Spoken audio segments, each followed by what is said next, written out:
Le miel est-il vraiment bon pour la santé?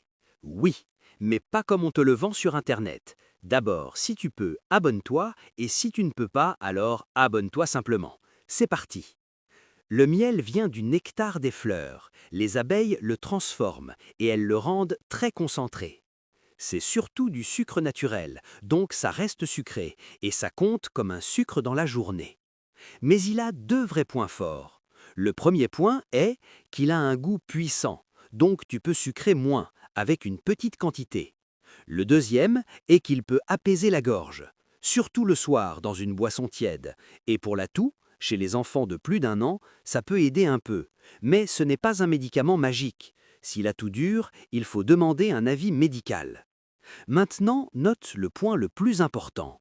Ne donne jamais de miel à un bébé de moins de 12 mois, même une petite quantité, même dans un gâteau, même sur une tétine. Le risque est rare, mais il existe, donc on évite. Autre chose qui surprend, le miel qui devient dur et granuleux. Ce n'est pas un miel périmé, ça s'appelle la cristallisation. C'est normal, oui, c'est tout à fait normal.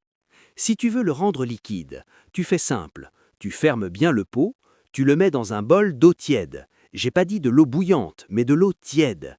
Tu attends et tu remues doucement. Et voici les erreurs que beaucoup de gens font. Erreur 1, mettre le pot près du feu ou sur la plaque. La chaleur abîme l'arôme et le goût change. Erreur 2, laisser le pot ouvert. Le miel aime rester fermé, sinon il prend l'humidité et il se dégrade plus vite, tellement vite. La troisième erreur est de penser que le miel donne une bonne santé. Non, le miel reste un sucre, donc si tu as du diabète ou si tu surveilles ton poids, tu le prends comme un plaisir, en petite dose. Voici un résumé simple. Miel, oui, mais en petite quantité. Jamais pour les bébés de moins de 12 mois, et la cristallisation est normale. Si tu veux la suite, abonne-toi. Et si tu ne veux pas, alors abonne-toi simplement, je prépare une vidéo sur le café et les erreurs que tout le monde fait.